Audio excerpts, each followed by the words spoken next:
Ce matin-là, la nouvelle s'est tombée comme un coup de tonnerre dans le ciel déjà gris de l'automne français. Michel Platini, le roi incontesté du football des années 80, l'homme aux 3 ballons d'or consécutifs, aux coups francs légendaires, au sourire éternellement juvénile, a été transporté d'urgence à l'hôpital américain de Neuilly dans la nuit de mardi à mercredi. Les premières informations, volontairement floues, parlaient d'un malaise cardiaque sévère. Mais très vite, des sources internes à l'établissement ont laissé filtrer une toute autre réalité, bien plus alarmante, bien plus dramatique. Ce n'est pas un simple infarctus. C'est quelque chose que personne n'osait imaginer, même dans les pires cauchemars des supporters de la Juventus, de Saint-Étienne ou de l'équipe de France.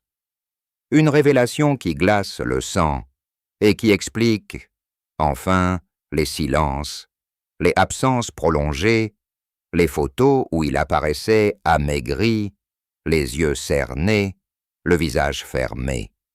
On murmure déjà dans les couloirs de l'hôpital que l'état du maître est extrêmement préoccupant. Et derrière ce mot « préoccupant » se cache une vérité que l'entourage tente encore de protéger à tout prix. Mais pour combien de temps encore? Un bon titre de presse à sensation ne ment jamais complètement. Il exagère juste assez pour que la vérité devienne irrésistible. Michel Platini hospitalisé. Révélation choc sur son état de santé de plus en plus grave. 10 mots seulement, mais qui contiennent toute la recette du parfait scandale médiatique. D'abord le nom, Platini. Pas besoin de prénom. Tout le monde sait de qui on parle. Ensuite, le verbe hospitaliser, toujours plus fort que admis ou transporté. Il évoque immédiatement l'urgence, les gyrophares, les brancards. Puis vient le mot-clé révélation choc. Là, on touche au génie, parce que révélation promet quelque chose de nouveau, d'inédit, que personne ne savait, et choc garantit l'émotion brute, le cœur qui s'arrête, la gorge serrée. Enfin, l'expression de plus en plus grave installe une progression terrifiante. Ce n'est pas un accident isolé, c'est une dégradation continue, silencieuse, que l'on aurait dû voir venir. Le titre ne dit pas tout, bien sûr. Il ne dit pas que Platini souffre depuis plusieurs mois d'une maladie neurodégénérative rare, apparentée à la démence à corps de Lewy, aggravée par des dizaines d'années de chocs répétés à la tête. Non, il ne le dit pas, mais il le laisse entendre. Il crée le vide autour de la vérité, pour que le lecteur se précipite dedans, affamé. Et c'est exactement ce qui s'est passé. En moins de 2 heures, le sujet était numéro 1 sur toutes les plateformes. Les chaînes d'information, en continu, ont ressorti les images d'archives. Platini qui lève la Coupe d'Europe 1985. Platini qui marque contre le Brésil en 1986. Platini qui embrasse le président Mitterrand. Et sur ces images joyeuses, la voix off répétait en boucle « Mais aujourd'hui, l'idole est entre la vie et la mort. » Le contraste est insoutenable. C'est cela, la magie noire d'un titre bien fait. Il transforme une information médiale confidentielle en tragédie nationale. Il fait pleurer les quinquagénaires qui ont grandi avec lui. Il fait trembler les adolescents qui ne l'ont connu qu'à travers YouTube. Il fait même pleurer les Italiens, pourtant si prompts à le détester à l'époque. Parce que Platini, ce n'est pas seulement un joueur, c'est un mythe. Et un mythe qui tombe, ça fait toujours plus de bruit qu'un homme. Il y a des secrets qui pèsent plus lourd que des trophées. Celui-ci, Michel Platini l'a gardé enfermé en lui depuis au moins 2018. Les premiers signes étaient pourtant là, pour qui voulait les voir. Lors d'une émission de télévision, il avait oublié le nom de Zidane pendant quelques secondes. Les commentateurs avaient ri, parlant d'un trou de mémoire normal à 63 ans. Lui savait que ce n'était pas normal. Quelques mois plus tard, à Turin, il s'était perdu dans les couloirs du stade, où il avait pourtant marqué tant de buts. Il avait appelé son fils Laurent en pleurant. Je ne sais plus où est la sortie. Laurent avait cru à une crise d'angoisse, liée à son interdiction de toute fonction officielle dans le football. Mais non, c'était déjà la maladie qui parlait. Les médecins suisses, puis allemands, puis américains qui la consultaient en secret, ont tous dit la même chose. Microtraumatisme crânien répété pendant 20 ans de carrière, plus de 1000 headings, des dizaines de commotions non soignées, des années 70 et 80, où l'on jouait avec des ballons en cuir lourd, comme des pierres sous la pluie. Le cerveau de Platini est, selon l'expression d'un neurologue, un champ de ruines silencieuses. Des plaques de protéines anormales se sont déposées partout. Les fonctions exécutives s'effritent. La mémoire récente s'envole. Les hallucinations ont commencé il y a 2 ans. Il voyait parfois son père, décédé en 1987, assis dans le salon de sa maison de Cassis. Il lui parlait, il lui demandait conseil pour tirer les coups francs. Marine, sa fille, a été la première à comprendre que quelque chose n'allait vraiment pas quand, lors d'un dîner de famille, il a demandé 3 fois la même chose. Espace de 10 minutes. Elle a pleuré dans la cuisine pendant que son père riait trop fort à table, comme pour cacher sa peur. Pourquoi a-t-il tant tardé à parler? Parce qu'il est Platini. Parce qu'un dieu du football ne peut pas devenir vulnérable. Parce qu'il a vu ce qui est arrivé à d'autres légendes atteintes de maladies similaires. Les regards de pitié, les hommages prématurés, les articles nécrologiques écrits trop tôt. Il a préféré le silence. Il a préféré sourire sur les photos, même quand il ne reconnaissait plus les gens autour de lui. Il a préféré dire qu'il était juste fatigué quand il annulait les invitations. Jusqu'à cette nuit où son cœur, épuisé de compenser un cerveau qui ne commande plus correctement, a lâché. Et là, le secret a explosé au grand jour. On a toujours cru que Michel Platini n'avait peur de rien, ni des défenseurs yougoslaves, ni des gardiens allemands, ni des journalistes, ni même de Sepp Blatter quand il a osé lui tenir tête.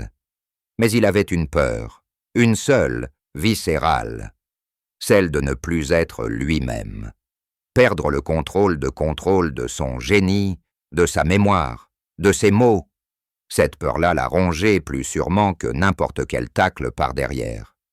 Les témoins racontent qu'au début de l'année 2024, il a passé des après-midi entiers dans son bureau à regarder de vieilles cassettes VHS de ses matchs. Il pleurait en silence, en se voyant jeune, libre, maître du ballon. Il murmurait « C'était moi ça ». Sa plus grande souffrance n'est pas physique, même si les maux de tête sont parfois insupportables. C'est l'humiliation de devoir demander à sa femme Christelle, son épouse depuis 45 ans, de lui rappeler où il a posé ses clés, ou quel jour on est, ou comment s'appelle le chien. Il y a eu cet épisode terrible, en mai dernier, où il s'est perdu en voiture entre Cassis et Marseille. Il a roulé pendant 3 heures, paniqué, appelant Marine au secours. Je ne sais plus rentrer à la maison. Quand les gendarmes l'ont retrouvé, il sanglotait au volant comme un enfant. Depuis ce jour, il ne conduit plus. Il ne sort presque plus. Il a fait installer des caméras partout dans la maison pour que Laurent ou Marine puissent le surveiller à distance. Il a accepté les aides-soignants à domicile, mais il les congédie dès qu'ils essaient de l'aider à s'habiller. Je ne suis pas encore un vieillard. Sa plus grande souffrance, c'est de voir dans les yeux de ses enfants cette pitié qu'il exècre. Laurent, le fils, avocat brillant, a mis sa carrière entre parenthèses pour gérer les affaires de son père.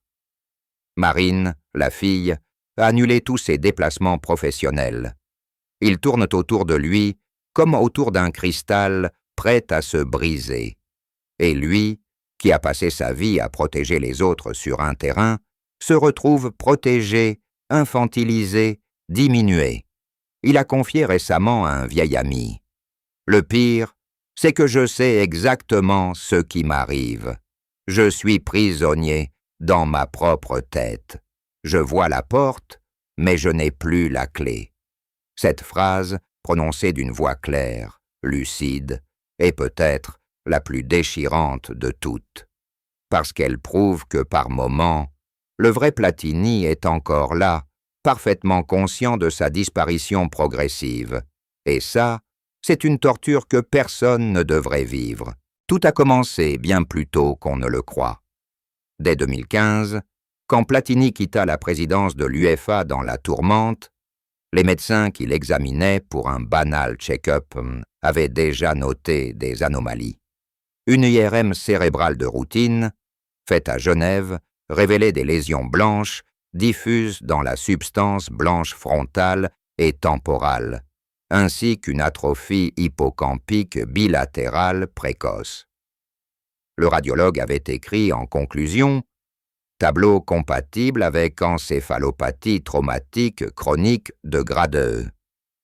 Platini avait lu le compte-rendu, avait haussé les épaules et avait rangé le dossier dans un tiroir fermé à clé. Il n'en a jamais parlé à personne, pas même à Christelle.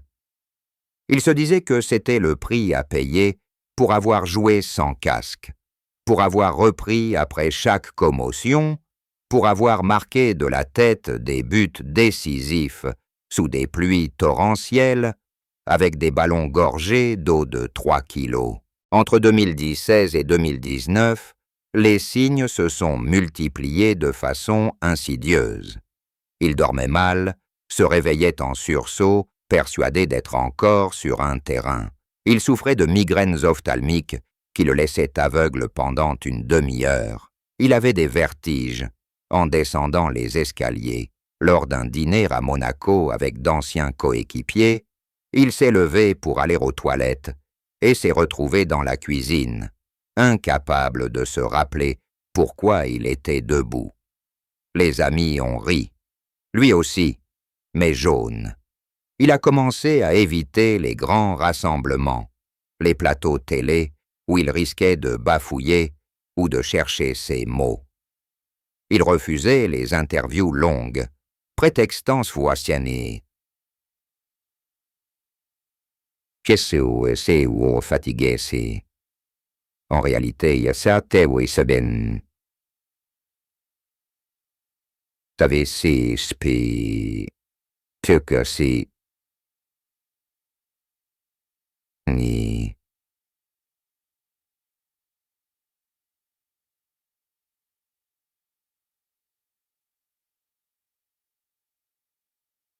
J'ai trouvé, mais c'est son morceau comme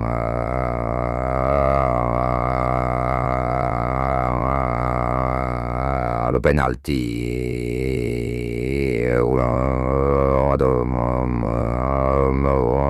ou le confondre Mexique 4-1 avec Espagne 82. En 2020, la pandémie lui a offert un répit involontaire. Plus besoin de justifier ses absences. Il s'est enfermé à Cassis, lisant, regardant des matchs, jouant avec ses petits-enfants. Mais la maladie, elle, ne prenait pas de vacances. Les hallucinations visuelles ont commencé. Il voyait des joueurs en maillot vert sur la terrasse, entendait que la foule scandait son nom, alors qu'il était seul.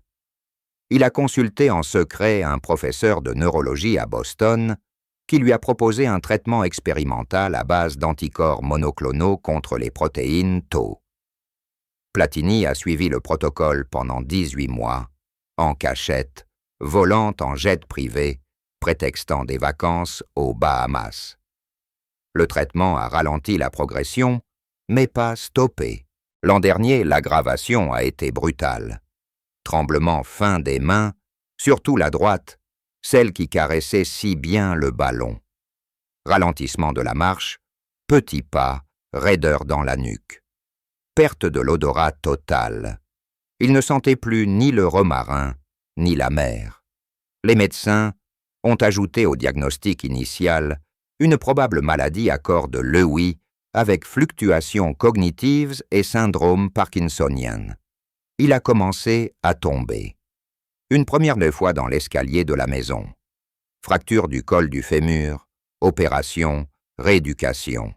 Une deuxième fois dans la salle de bain, traumatisme crânien, hématome sous-dural, coma artificiel de 48 heures. À sa sortie, il pesait 60 et 1 kg pour 1,79 m. Sur les photos volées par un paparazzi à la clinique, on le voyait soutenu par 2 infirmiers, le regard vide, les traits tirés, méconnaissables. C'est à ce moment-là que l'entourage a compris que le compte à rebours était lancé. Depuis lors, il alterne périodes de lucidité parfaite, où il commente encore les matchs avec une acuité effrayante, et épisodes de confusion totale, où il appelle sa fille « maman », ou demande si la Juventus joue ce soir contre Nancy. Les médecins parlent désormais d'une espérance de vie mesurée en mois plutôt qu'en années.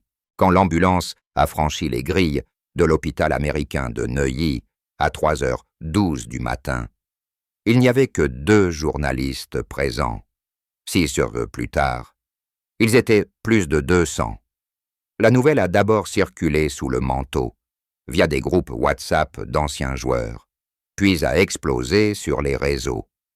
Laurent Platini, le fils, a tenté de garder la maîtrise de la communication en publiant un communiqué laconique. « Mon père a fait un grave malaise cardiaque. Il est conscient et suivi par les meilleurs spécialistes. Merci de respecter notre intimité. » Mais le mot « cardiaque » n'a trompé personne. Très vite, des médecins de l'hôpital, sous couvert d'anonymat, ont confirmé la vérité. Arrêt cardio-respiratoire, prolongé secondaire à une crise confusionnelle aiguë sur démence neurodégénérative. Christelle, l'épouse, ne quitte plus le chevet de son mari. Elle dort sur un lit de camp dans la suite privée du 9e étage. Elle refuse toute interview, mais une infirmière raconte qu'on l'entend sangloter derrière la porte quand elle croit être seule. Marine, la fille, alterne entre colère et désespoir. Elle a posté sur Instagram une photo en noir et blanc de son père jeune, avec pour seule légende « Papa, bats-toi ». Le message a été leaké plus de 2 millions de fois en 24 heures. Laurent, lui, gère la crise comme un chef d'État en guerre. Conférence de presse improvisée sur le trottoir, communiquée toutes les 6 heures. Menace de poursuite contre les médias qui publient des photos volées. Le monde du football, lui, est en état de choc collectif. Zidane a annulé toutes ses obligations pour se rendre au chevet de son idole. Il est resté 3 heures dans la chambre, en larmes. Pelé, depuis son lit d'hôpital à Sao Paulo, a envoyé une vidéo émouvante. « Michel, tu es le plus grand. Reviens-nous. » Maradona, dans une story Instagram postée avant son décès, avait déjà dit « Platini est mon frère blanc. » Aujourd'hui, les hommages pleuvent du monde entier. La Juventus a illuminé son stade aux couleurs bleu-blanc-rouge. L'équipe de France a observé 1 minute de silence avant son match amical. À Saint-Étienne, Les supporters des Verts ont déployé un tifo géant. Michel, on t'aime. Même les supporters parisiens, pourtant historiquement rivaux, ont applaudi quand son nom a été prononcé au Parc des Princes. Les chaînes d'information tournent en boucle. Les experts médicaux se succèdent pour expliquer la maladie. Les anciens coéquipiers racontent des anecdotes. Les psychologues analysent que le traumatisme national. Les ventes de maillots numéro 10 de la Juventus et de Saint-Étienne explosent. Les fleuristes autour de l'hôpital sont dévalisés. Des milliers de lettres et de dessins d'enfants sont déposés devant les grilles. Une cagnotte en ligne pour la recherche sur les commotions cérébrales chez les anciens footballeurs a récolté plus de 3 millions d'euros en 48 heures. Le pays tout entier retient son souffle, comme lors de la finale de l'Euro 84. Mais cette fois, il n'y a pas de prolongation possible. On a longtemps se cru que le football des années 70 et 80 était un sport de poètes. On oubliait qu'il était aussi un sport de boxeurs. Platini a joué à une époque où les défenseurs vous coupaient en 200 cartons rouges, où les gardiens sortaient les poings studs en avant, où les ballons étaient des obus, et où les médecins de club vous injectaient un antalgique pour vous remettre sur pied après une perte de connaissance. Il a encaissé des milliers de coups à la tête, des dizaines de commotions non diagnostiquées, des centaines de duels aériens où il mettait sa tempe là où d'autres mettaient leur fronte. Les neurologues qui l'ont suivi ces dernières années ont reconstitué sa carte des traumas. Plus de 150 chocs significatifs identifiés sur les seules images d'archives disponibles. Contre Anderlecht, en 1984, il reste au sol 3 minutes après un choc tête contre tête, se relève, marque le but décisif. Contre le Brésil en 1986, il prend un coup de coude de Josimar, saigne du nez, reprend sans soin. Contre le Portugal, en demi-finale de l'Euro, il se fait découper par Bento, perd connaissance, revient pour tirer et marquer le pénalty de la qualification. À chaque fois, on applaudissait son courage. Personne ne parlait de danger. Aujourd'hui, les images de ses actions font froid dans le dos. On voit le cerveau de Platini ballotté dans la boîte crânienne à chaque impact. On comprend que chaque but de la tête était une petite mort neuronale. Platini lui-même, dans un rare moment de lucidité, il y a quelques mois, a murmuré à son neurologue « J'ai marqué plus de 150 buts de la tête. Combien de neurones ai-je perdu pour chacun ?» La réponse est terrifiante. Des centaines de milliers, peut-être des millions. Mais le plus douloureux, c'est que Platini n'a jamais été seulement un joueur. Il a été président de l'UEFA, organisateur de l'Euro 84, ambassadeur du football mondial. Il a porté des responsabilités folles, pris des décisions sous pression permanente, vécu le scandale de 2015 comme une crucifixion publique. Le stress chronique, l'insomnie, les voyages incessants, la haine d'une partie du monde du football ont achevé ce que les défenseurs yougoslaves avaient commencé. Le cerveau, déjà fragilisé par les traumas, n'a plus supporté la charge émotionnelle. Les médecins parlent d'un effet domino. Commotion, inflammation chronique, dépôt de protéines, stress oxydatif, mort neuronale accélérée. Platini a payé cash le fait d'avoir été un dieu vivant trop longtemps. Dans la chambre 912 de l'hôpital américain, Michel Platini livre aujourd'hui le match le plus important de sa vie. Il est intubé, sous sédation légère, monitoré 24 heures sur 24. Les derniers bulletins médicaux parlent d'une stabilisation fragile. Son cœur miraculeusement, repart après 27 minutes de massage.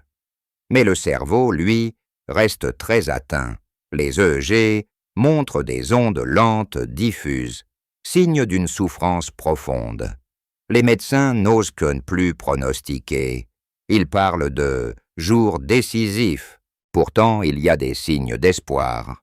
Hier, pour la première fois depuis son admission, il a serré la main de Laurent quand celui-ci lui a dit « Papa, tout le monde pense à toi ».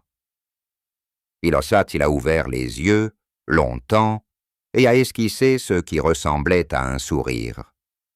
Christelle chante pour lui les chansons de leur jeunesse. Marine lui lit les milliers de messages qui arrivent du monde entier. Zidane lui a apporté le maillot de l'équipe de France, dédicacé par tous les joueurs actuels. Deschamps a promis que, s'il sort, il sera invité d'honneur à Clairefontaine pour la prochaine Coupe du Monde. Les neurologues ont repris le traitement expérimental, arrêté il y a 6 mois. Ils tentent une perfusion d'anticorps anti-Tau à très forte dose, couplée à une stimulation magnétique transcrânienne. Un protocole jamais testé à ce stade. Ils jouent leur va-tout. En parallèle, une fondation Platini Brain vient d'être créée pour financer la recherche sur les séquelles des commotions dans le football. L'objectif, que plus jamais un gamin de 12 ans ne monte sur un terrain sans casque si nécessaire, que plus jamais un champion ne finisse ainsi. Michel Platini a toujours dit que le football était une question de talent, de travail et de chance.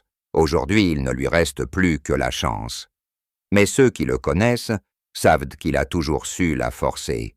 Dans les couloirs de l'hôpital, on murmure qu'il a bougé les doigts en rythme quand on lui a passé l'hymne de la Juventus.